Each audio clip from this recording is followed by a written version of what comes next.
जय श्री कृष्ण। आज बात करते हैं कि जगन्नाथ मंदिर कैसे बना।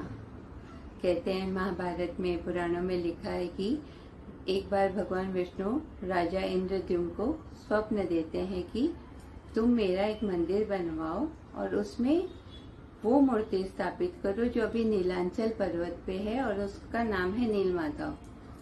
तो राजा आदेश मानता है और वहां भेजना चाहता अपने सेवक को, लेकिन पता करता तो पता चलता कि वहां पे सबर कबीले के लोग रहते हैं जो अपने यहाँ किसी अनजान व्यक्ति को जल्दी से आने ही नहीं देते हैं। तो राजा अपने एक बहुत विद्वान व्यक्ति को, विद्यापति को वहां भेजते हैं कि भाई आप जाओ, उनका विश्वास जीतो और वो मूर्ति लेकर आओ।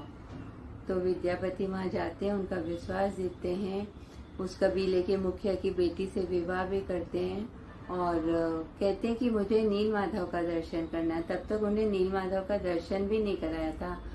तो कबीले के सरदार ने तो मना किया, लेकिन उनकी बेटी ने कहा कि भाई ये तो अभी अपने ही हो गए हैं, इन्होंने तो मेरे से विवाह भी कर लिया, यहीं रहते हैं, तो इनको नीलमाधव के दर्शन क्यों नहीं कराएं।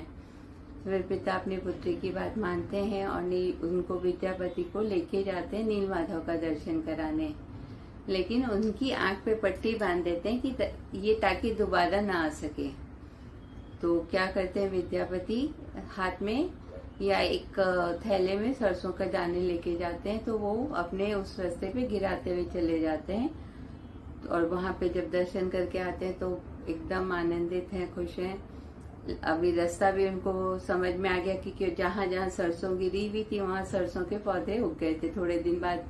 तो वो उस रास्ते से जाके नीलमाधव की मूर्ति चोरी कर लेते हैं और चोरी करके राजा को दे देते हैं। राजा मंदिर में तो स्थापित करते हैं, लेकिन इधर जो कबीले का मुखिया था वो बहुत दुखी होता है, उनकी बेटी भी दुखी होती कि मैंने विश्वास किया और वो हमारे आराध्य को चुरा के ले गए, नीलमाधव को।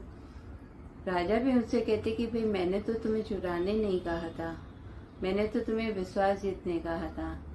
इधर वो मुखिया बहुत दुखी है। तो जो नीलमाधव की प्रतिमा थी वो उन्होंने, भगवान ने फिर डिसाइड किया कि नहीं मैं उधर ही जाऊंगा, और वो उन्हीं के पास चले जाते हैं जो कबीले के सरदार थे उनके पास ही।